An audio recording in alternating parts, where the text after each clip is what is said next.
Hello lovely beaders. Welcome back to my channel. You might remember my hot air balloon earrings from video number 40. You can find the link in the description below. A lovely viewer asked if that design could be made bigger and with a spiral pattern. I always try to keep my promises, so today, I'm excited to share this new tutorial for the hot air balloon pendant. If you'd like to make one with me, please get your supplies ready, and let's begin this fun project. Don't want to use all the rainbow colors for your pendant? No problem. You can achieve a beautiful spiral pattern with just 2 colors as well. For a bigger pendant, just choose size 8 seed beads. Let's start with the balloon. String 6 seed beads using one of each of your colors.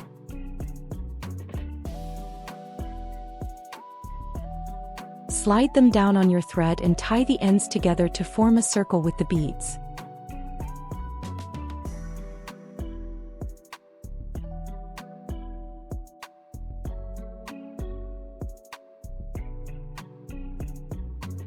Step out from the first bead after the knot.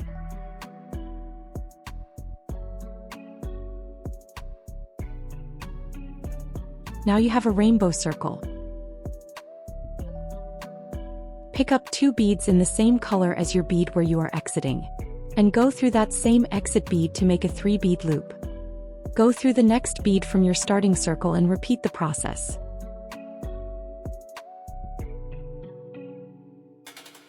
Repeat around. Just remember to watch your colors. The 2 new beads you pick up should always match the color of the bead your thread is exiting. You need to step up for the next row. Go through the last unit's first bead for the step up. For making the balloon, we'll mainly be using the herringbone stitch. Let me explain the herringbone a little bit. The herringbone stitch is easy. Your thread is exiting from the first bead of the first unit. Pick up 2 new beads and go through the second bead of the first unit. To continue the row, go through the first bead of the second unit. That's the basic herringbone stitch. But for our hot air balloon, we're adding a fun challenge with a color spiral. We will also be making increases and decreasings to create the balloon shape. In this new row, we will start to form the spiral pattern. This means that you need to shift the colors by 1 bead. Where you previously had 2 purple beads, you will now use 1 yellow and 1 purple bead instead. Even though we are shifting the colors in each herringbone unit to create our spiral, there's an important detail to watch. You always want to see 2 beads of the same color sitting right next to each other, even though they will be part of different units. For example, your first unit in this row is 1 yellow and 1 purple bead. The next unit is 1 purple and 1 dark blue bead. The next is 1 dark blue and 1 light blue, and so on. As you can see, this method ensures that pairs of matching colors will always sit side by side, creating that beautiful spiral effect. For circular herringbone, you also need to step up for the next row. Similar to peyote, after your last unit in this row, you need to go through 2 beads to start the new row properly. This will be our first increase row, and we're continuing the spiral pattern too. For my first unit, I'll use 2 yellow beads. But before I start the next unit, I add 1 purple bead in the space between units. Then for the second unit, I use 2 purple beads.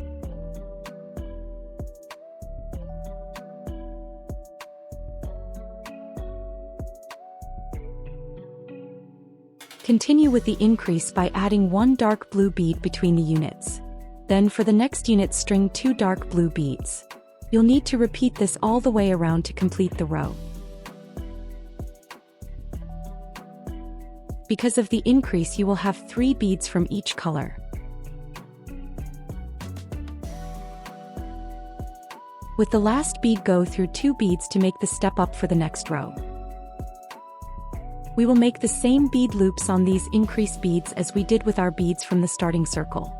This is our second and final increase row to achieve the balloon shape. But because you also need to make the color spiral, this will be a challenging row, so please pay close attention. For the first unit, I'm stringing 2 yellow beads, because this unit is in the middle of the yellow section of our spiral. To continue the spiral correctly, the loop on the first increase bead will need 2 different colors. So for this loop, pick up one purple bead and then one yellow bead. The order you pick them up in is very important. When you go back through the increase bead to make your loop, these two beads will flip into place.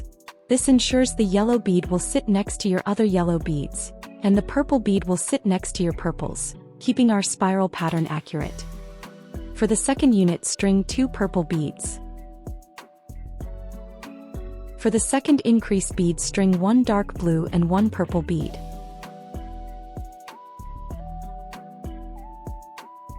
Continue the steps around. I'll be speeding up some of the repetitive parts in this video to save a bit of time. But don't worry, if you'd like to see all the beading at normal speed, you can easily adjust the playback settings. Simply click on the little gear icon below the video, find playback speed, and then select a slower speed that works for you. Don't forget to step up for the next row. Now you have 4 beads from each color. For the next few rows, the beading process will be a bit simpler. During these rows, your main focus should only be on developing the spiral pattern correctly. Work with herringbone stitch all around and be aware that you need to string 4 beads from the same color. And in this row it is simple, you don't need to combine colors in units. My first 2 units are yellow. The next 2 units will be purple. Continue around. Quick beading trivia. When I began beading, many stitches were known by other names. For instance, I first learned herringbone stitch when it was commonly called ndebele herringbone stitch.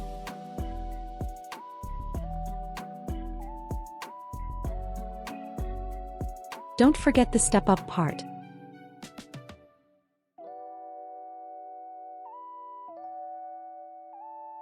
The spiral pattern is starting to take shape nicely, isn't it? The curve is looking really good. And even though I already know the final result and I'm sure you saw it finished at the beginning of the video, it's still so satisfying to watch it all come together step by step. To maintain the curve of our spiral in this row, we need to shift our colors by 1 bead again. Your starting unit will be 1 orange and 1 yellow bead. The second unit will be 2 yellow beads.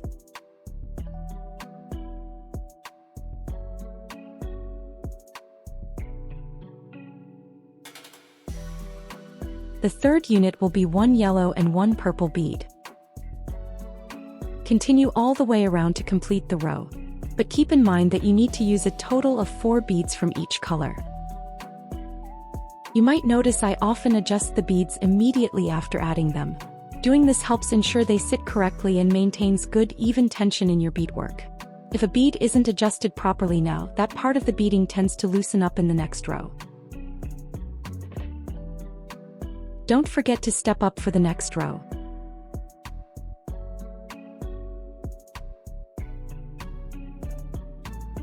If you keep your thread tension consistent and firm, you will notice that the beading is starting to curve.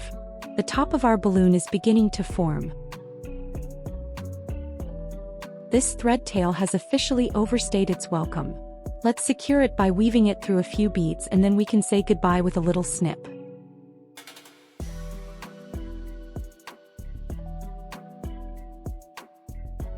And then we can continue making the balloon. We're continuing our spiral, so the colors will keep shifting forward in this row. Each unit will be made with 2 beads of the same color. And by the end of this row, you will have 2 units from each color.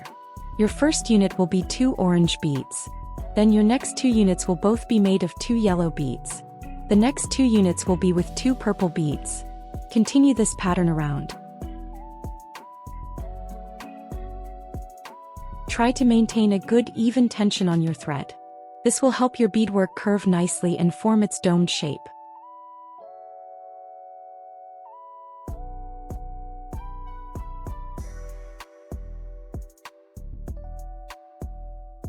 Don't forget to step up for the next row.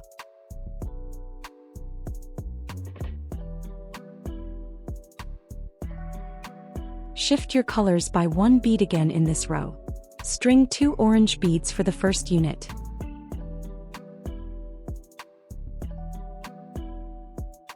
For the second unit, add 1 orange and 1 yellow bead. For the third unit, add 2 yellow beads.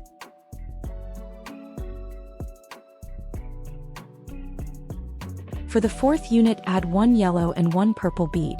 Repeat this color shifting to complete the row. Each color block in your spiral will have a total of 4 beads. This spiral color pattern might not seem easy at first, but once you've beaded a few rows, you'll quickly start to see which color you need next.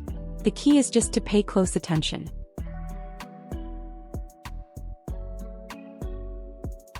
Don't forget to step up for the next row.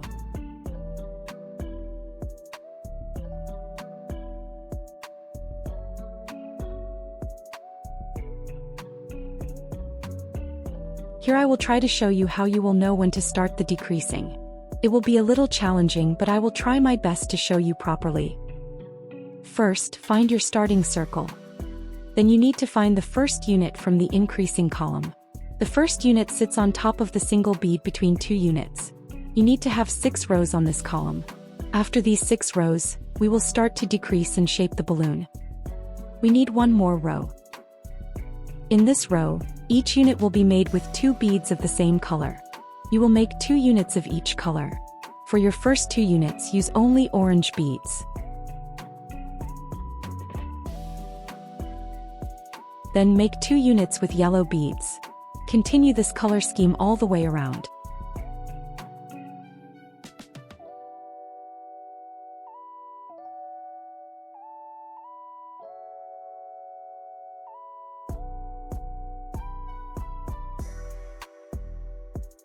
Step up for the next row.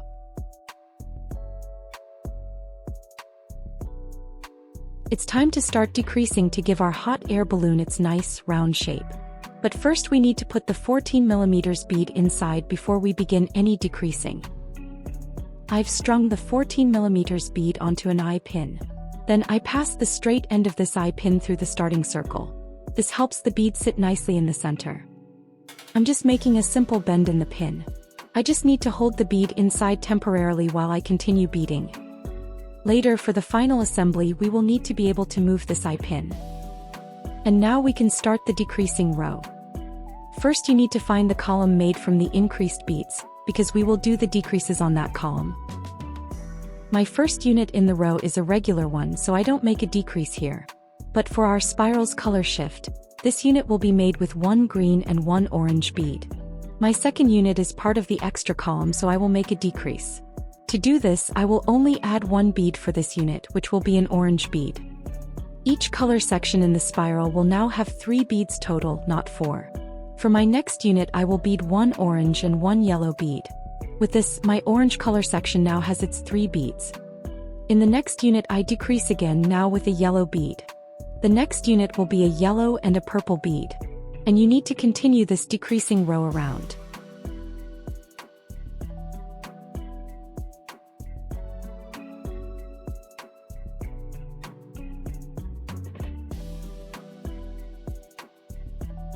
Step up for the next row.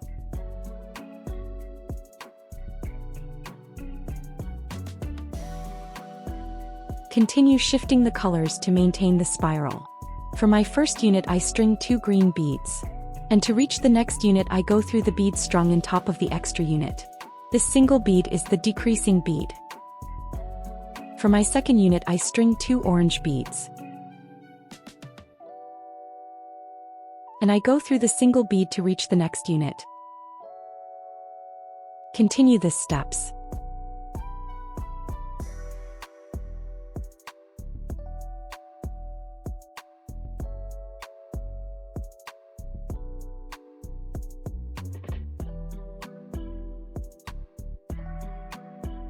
And of course you will need to step up for the next row.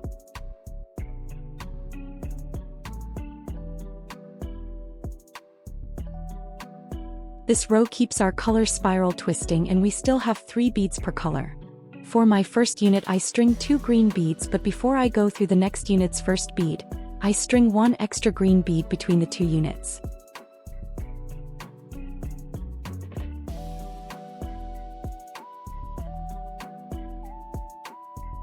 For the second unit, I string 2 orange beads, and before I go to the next unit, I string an orange bead between the units.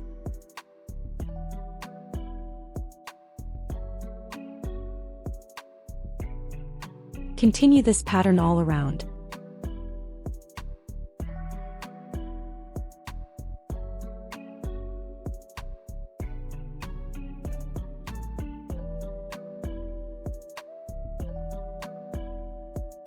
With the last single bead, you need to step up for the next row. In this row, the colors are following the color spiral. My first unit will be one light blue and one green bead.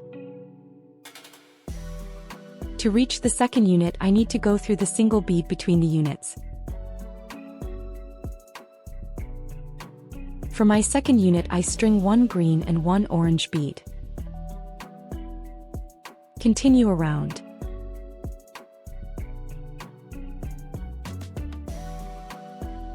Have you noticed that in this row we're using only 2 beads for each color?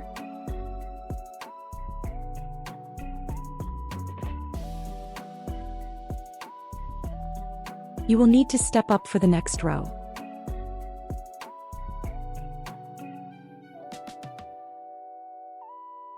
This row will be a bit easier as you only need to focus on continuing the color spiral. For my first unit, I will use 2 light blue beads. For my second unit, 2 green beads. Continue around.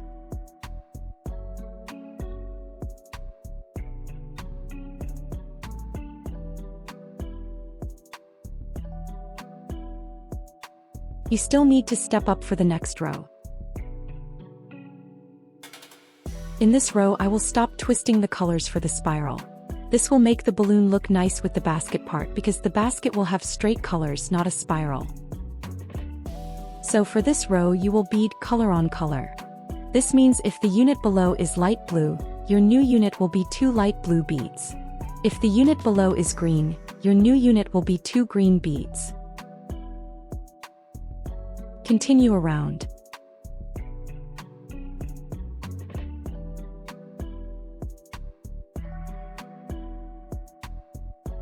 Step up for your last row.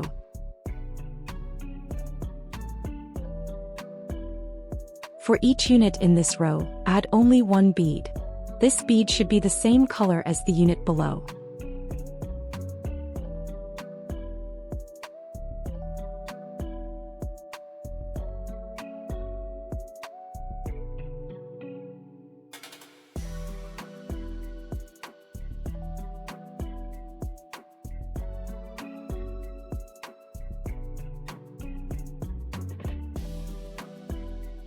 The balloon part is finished. We need to finish the thread.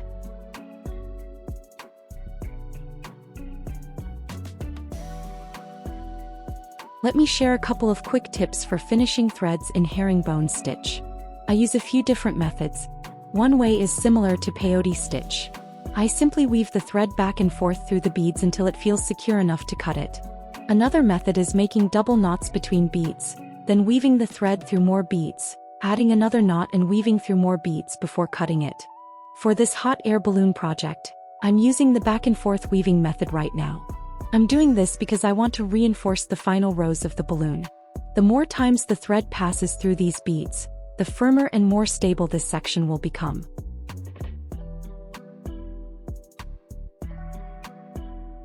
Time to bead the basket. You'll find this section much quicker and easier than the balloon. For the basket, we do need 1 extra color. This will be a separator or divider between your main colors. I'm using a silver color for this. Start by stringing 1 bead of each of your main colors. Slide them down on your thread and tie the ends together to form a circle with the beads.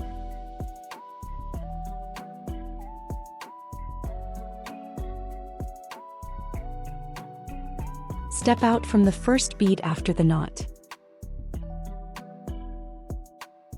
String 1 divider bead between each color.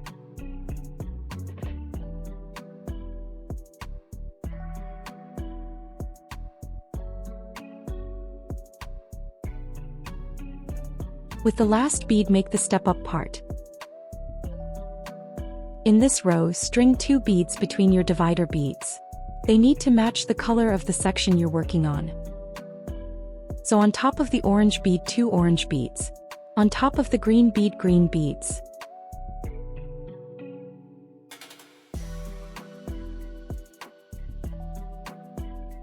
The step-up part of this row is to go through the last bead from the previous row and the first 2 seed beads strung in this row.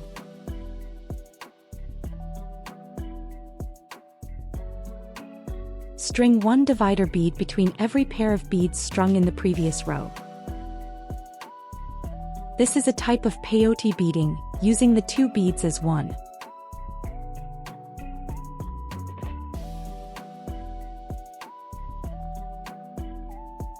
Step up for the next row. And that's basically the entire pattern for the basket. You will be alternating 2 types of rows. First, a row where you add your double beads, beading them to match the pair directly below it from the previous similar row. Then a row where you add your divider beads between those pairs.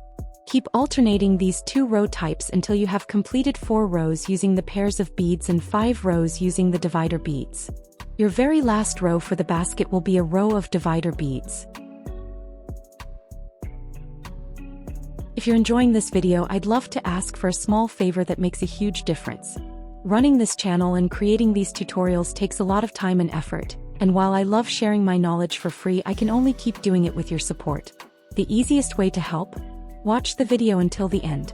Even if you just let it play in the background, it tells YouTube that this content is worth recommending to others. Even a like, a comment, or sharing it with someone who might enjoy it also helps tremendously. And if you haven't yet, subscribing is completely free, but it makes a big impact on my ability to grow this channel. If you want to go even further, you can check out my tutorials and jewelry. Links are in the description.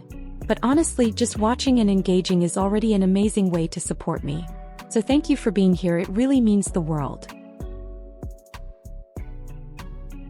This is my last bead for the basket. They look good together, don't they? I need to finish off my thread now. For the basket part, I will use double knots. With these double bead units, just weaving the thread back and forth is not always tight enough. So I make a double knot on the thread between 2 beads. Then I go through a few beads and make another double knot. I usually make about 3 knots before I cut the thread. But never cut a thread right after a knot. Weave it a bit further first.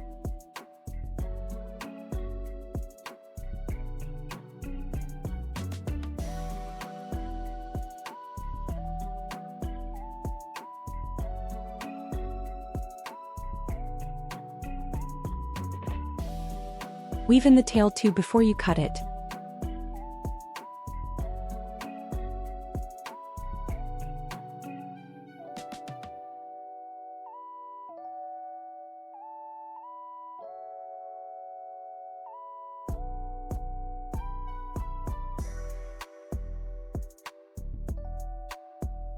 Usually when I'm beading, I'm already thinking ahead about the next steps for the project. And while I was making this pendant, I decided I would put it together in a different way than I did for the earrings. Turned out that I chose a pretty fiddly method this time. So, I wouldn't really recommend this specific way if you're not the patient type. But let's not get ahead of ourselves, we'll get to that. First, I had a bit of a challenge with these oval jump rings for attaching the chains.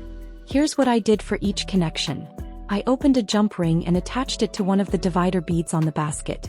Then I hooked the chain onto the jump ring and tried my best to close it securely. This part was quite fiddly, mostly because these jump rings are very small. We're talking about tiny 3x4mm ones. So I've decided to speed up this section of the video. You really don't need to watch me struggle with each and every one of these. Essentially, the process I'm repeating is: open a jump ring, attach it to the divider bead, add the chain, and then close the jump ring.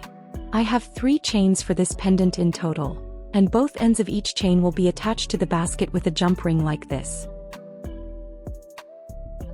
And if you'd really like to see me sweat a bit as I try to close every tiny jump ring perfectly, all while hoping not to break any beads, you can always slow down the video. Just look for the little gear icon to adjust the speed. You might find this funny, but it actually took me longer to connect the balloon to its basket than to bead the entire basket part itself. And I have to be honest, I definitely enjoy the beading much more than all this fiddly assembly work. I usually skip showing this much assembly, but this one was so tricky I thought you might find it useful to see. Hopefully it's useful for you, and perhaps you'll even discover a better way to do it. Well, after all that fiddly work, the chains are now on the basket. But now comes the next challenge.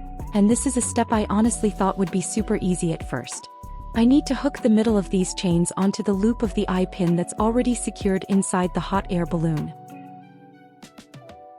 At first, I thought a good method would be to put a larger jump ring through the chains, and then hook this jump ring onto the eye pin's loop. Quick spoiler, that wasn't my final solution. But in the video, you'll see me still working through the steps for that initial plan. Right now, as part of that plan, I'm straightening out the eye pin that's inside the balloon. This lets me push it back through the large center bead so its loop comes out at the bottom of the hot air balloon. And yep, this is the classic easier said than done moment. I'm trying to attach this jump ring to the eye pin loop, but this little thing has a mind of its own and keeps escaping. A third hand would be absolutely perfect right now. Anyone available to hold this steady for me, please? So now that you know what I was trying to achieve with this method, I can speed up the video. Let me show you the end result of this particular approach. And here you can clearly see why this method wasn't quite right for me. The basket ended up hanging way too far from the balloon. So, at this point, I quickly came up with two possible ways to fix this. One idea was to shorten the chains. But that would mean taking them all off the basket again, and I'm sure you remember what I struggled with that. I decided to go with the second method, removing that large jump ring and hooking the chains directly onto the eye pin's loop. I honestly thought this would be the much simpler approach. Well, you're about to see how that turned out. So the first problem I ran into was that the eye pin's loop was too small.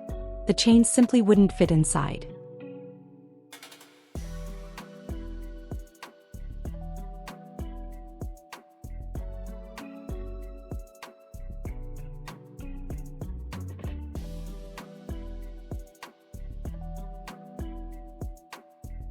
I tried to gently reshape the loop to make it a bit larger, but all that achieved was snapping my first eye pin.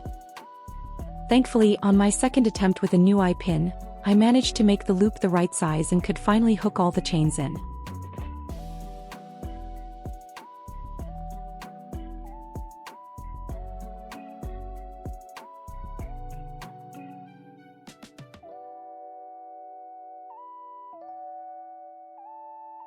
Well, that wasn't exactly easy, and this loop isn't the prettiest I've ever made.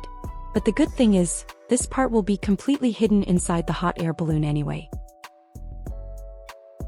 And finally, I can make the loop on top of the hot air balloon.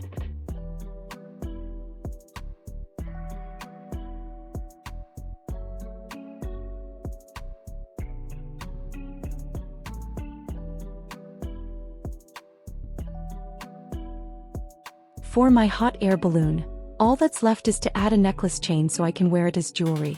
But you can use your finished creation for so many other things. I can picture it as a cute bag charm, a fun keychain, or even as a unique zipper pull for a jacket. I'm really curious, what would you use your hot air balloon for? Let me know in the comments below.